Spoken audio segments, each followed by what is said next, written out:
So now we reach the part of the how money works discussion that I'm most interested in, because this is when you get to really see what's happening with your money. You know, a lot of people, they're starting to realize, especially during this pandemic, that they need to put away some money. And the weird thing is because we're in a pandemic, we're actually starting to see where some of this extra money is coming from. Because before, like, well, I don't even have extra cash to be able to save. I can't really do it. But we're not making those Starbucks runs. We're not making those extra expenses during the week because we're eating out all the time, or we're forced to stay home, cook our own food, spend more time with the family. We might spend more time on, different internet packages, but a lot of the stuff that we spent our money on before, we're just not spending that money. So that money is actually, is a little bit of extra cash that we have that's available. So because of that, we start putting that money away. And the reason why we do that is because, let's be real, we want to be able to have some money, to sustain us. So we don't have to worry about working at Walmart when we're 60 and 70 years old. Nothing wrong with working at Walmart, but you don't want to have to work there.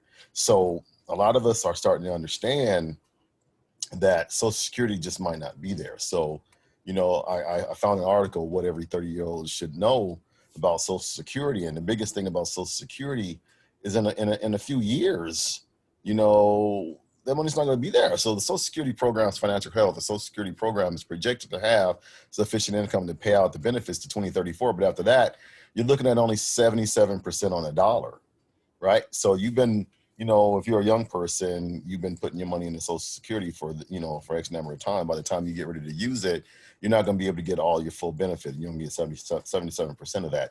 And they're talking about that problem can be solved if they raise the payroll tax 2.78%. But if you raise the payroll tax 2.78%, that's less money in your paycheck while you're trying to live now, right? So it's like you either pay the money now or you don't make the money later. Either way it goes, you're going to have some kind of supplemental income. And it's a good idea, right? You're going to have different types of rainy days that's going to happen in your life. So it's a good idea to have anywhere from 3 to 6 months of money saved up, right? But if you look at how much, if you're at retirement age right now and you're looking at today's maximum payouts at 62 is 2265, 3,000 for the full range, or 3790 when you hit 70. Now, because of the different medical challenges you're probably going to have at 70, whether you're even with super healthy or not, I think it's safe to say that, by the time you turn 70, inflation is going to make the dollar so weak, you're going to need most of that 3,700 just to, take care of your basic living expenses.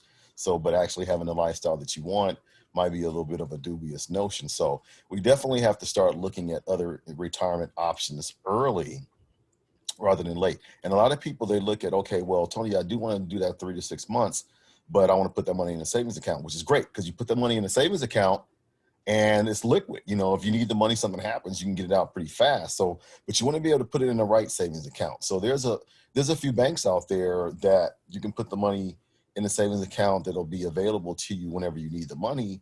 But then it's like, well, what kind of returns do you get? Because, these banks, they're using your money. So right now, it's Citibank. Actually, I'm pretty fond of Citibank because, they put a lot of money into Black communities and Black banks, right? So, but their best is 0.7%.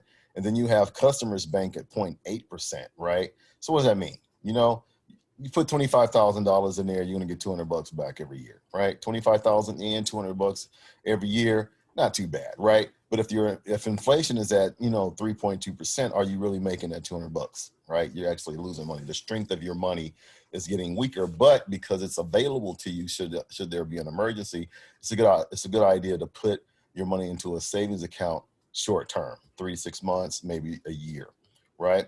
But if you're looking, half a point there for Marcus by Goldman Sachs and American Express 0.6. So if you're looking to put your money into more of a long-term product, my opinion, the savings account might not be the answer because inflation really is going to chew that money up. If you just put $25,000 into a savings account and you did nothing with it, nothing, right? And just let it accrue that 0.8% or that 0.7% with Citi, it's going to make a couple $100, but the strength of the money is shrinking because the inflation rate is increasing at a rate faster than the money that you're making into that account.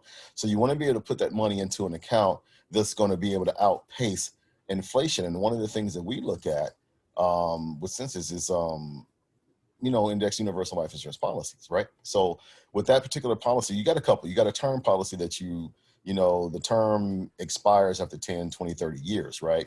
You can convert it into a permanent policy, but if not, the premium is going to skyrocket when you get ready to try to renew that because you're much older. So if you put your money into an index universal life policy, a portion of that money is paying for the actual cost of insurance, regardless of the death benefit, $250, $500, $1 million. But the rest of that money is going into the cash accumulation that's actually indexed against the market. So if the market goes up, you make more money. If the market goes down, your money locks in, which is great. So if your money is locking in, that is a perfect savings component, right? So I actually have my money into an IUL, one of my IULs. And, I wanted to be able to share to you the power of that, right? So you're looking at, let's say you it's been the pandemic and you got about a couple $100 to save every month, right? So if you're a young person, 30, right, you're going to be saving for about 35 years. And the best rate we saw, what was that, 0.8? Let's go ahead and put that 0.8 there. And sadly, chances are, you weren't left any money. So most of us would probably end up with just zero there. I'm not going to increase the amount, but I will go ahead and put the tax rate in there. The tax rate, 36%, is, on average, we're about 28% on our taxes plus another 8% for state and local. So if I were to calculate that for 35 years, you're looking at what, $237,000? Not too bad. Oh, wait a minute, I put that at 8% though. Oh, that's a mistake. Let me go ahead and put that at 0.8%, like I discussed. Let's recalculate that. That's better. So now we're looking at $92,000, right? Yeah, it looked better at 8%, didn't it? Because right now, if you have your money into a savings account at 0.8%, you've been saving $200 for 35 years. How well will that 92,000 supplement your income, your Social Security income? Probably not too well. So it makes sense that if you're going to put your money into a long-term product, then you should have a product that's going to give you the type of return that you want to get. So, right now I'm looking at 7.3% with my index universal life policy. But you know what? A lot of products out there, they actually are doing 8%. So let's put that 8% back there, right? So compounded annually over 35 years, you're looking at 237,000. So that same $200 is now you got, more than twice that amount of money in the same amount of time. So you definitely want to do that. So here's the cool thing about that. If you have your money into a better product, let me go back to this point real quick, right? So even if you have it at 0.8, this is taxed as you earn your money. So every time you get a paycheck, the money is already taxed, right? Over the course of 35 years. Pre-tax is like your 401k, your 403b, your TSPs, right? So what that is especially if you're matched, that money is being taken out before your paycheck is cut, and then they're going to tax you later. So what's going to happen is, say you have that $92,000 that you saw here, or more, right? That money is going to then be taxed later once you get ready to retire or whatever required minimum withdrawal, right? So you're looking at that whole lump sum being taxed later, right? Or you can go ahead and have that money already taxed, and you put your money into an after-tax product like a Roth IRA or some kind of a product to where you already been paid, and you take that money out and you use that money and you put it into another retirement account, right? So after tax deferred, or no tax at all, they can't tax it twice. They will try, but they can't, right? So now you're looking at almost 100 grand, which is better. But again, looking at a savings account for long-term money growth is probably not the best option, because that $200 is not a lot, but 0.8% is probably not going to give you the yield that you want, especially when compared against inflation. So let's go ahead and look at a better product. On average, you can see, some of the products out there are 5, 6, 7, 8%, right? So if you were to put that into an account that's going to yield you 8%, let's look at that again. $237,000, right? Same amount of money, but you got it in a better vehicle, right? So your pre-tax, your pre-tax, you're not going to get 8% on a pre-tax, right? Not from a 401k, right? We don't know, but even if you did, you're still looking better, 295,000. But say you put that money into an after-tax product. Now you're looking better, 461,000, right?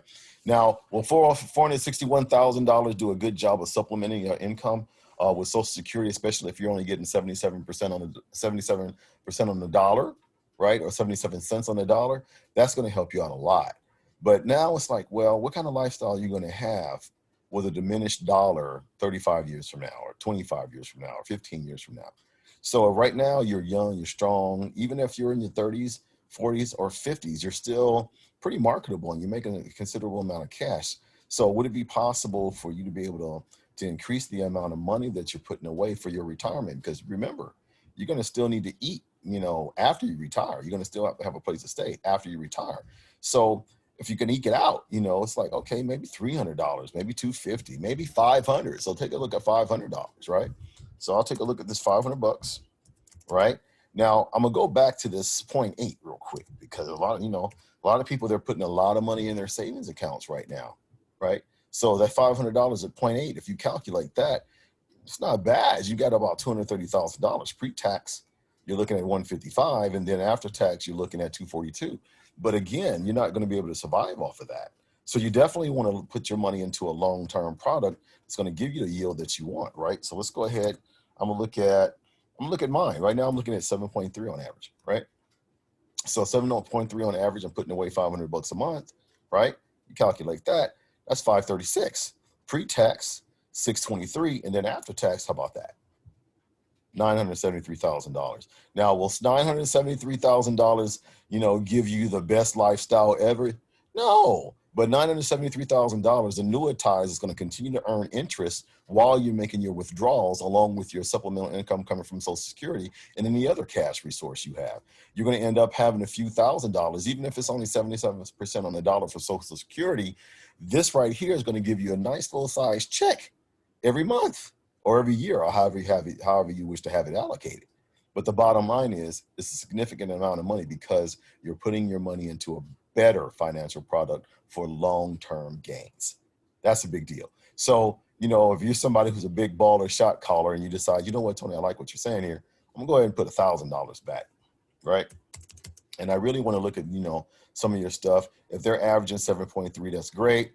But I want to go ahead and I'm gonna put that $1,000 away. So if you put $1,000 away, bam, $1 million taxed, pre-tax, bam, 1.2, after tax, almost $2 million, right? And you definitely can do some damage with $2 million, regardless of your age. And you don't necessarily have to wait till you're 65 to retire. But if you did retire at 65 after putting away this amount of money, then you're good to go. But the average one, the average person, is probably only going to be at best looking at about $500, right? So we put that $500 there, and this is what we're looking at. Now, here's something interesting, right? So we put the money into the right product, IUL, you got $973,000. Now, unfortunately, every last one of us is going to answer God's call. It's going to happen, right? So if you use, half of that and say you got about $500,000 of that left, right? You send that, you leave that $500,000 to one of your kids, your grandkids, or whatever, right? So here's something cool about this, right? Go ahead, I'm gonna put that starting at $500,000. And because they watched exactly what you do, they're gonna do the $500 like you did, $500, right? And because they're young, they're gonna do that for about 35 years like you did, and they're gonna get the same interest rate that you got, right? So this is where generational wealth is created. They're going to do that same 36%. It's probably going to be a little bit higher in the future, but we're going to lock it in at 36%. So because they watch what you did, they're going to do the same thing, and you gave them a head start with this $500,000, right? Great. So you calculate that, $3 million, right? By the time they're retired. So you can imagine that if they got that much money, right, by the time they're retiring at 65. Whether Social Security is available or not, $3 million, you should be able to do some damage, right? But that's the tax. What about pre-tax? 4. What about after tax?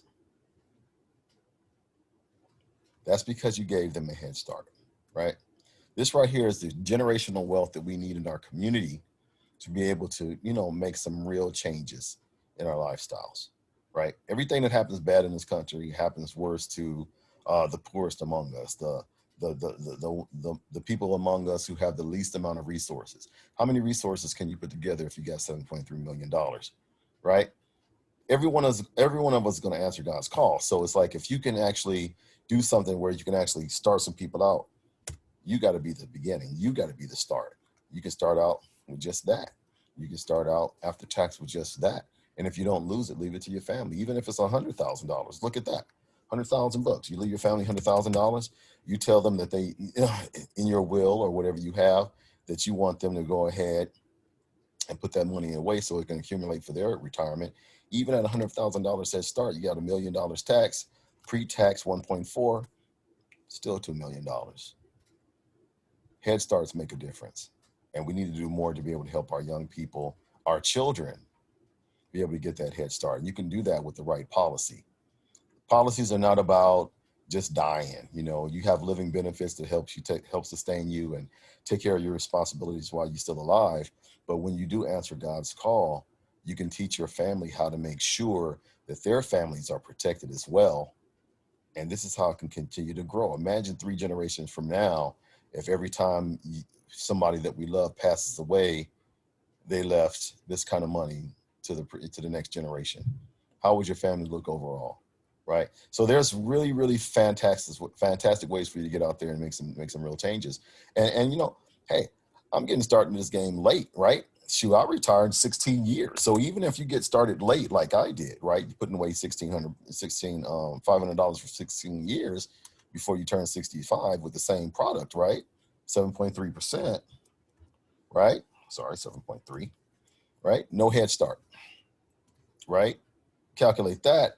143 tax, pre-tax, you're looking at 116, but look, $182,000 in 16 years.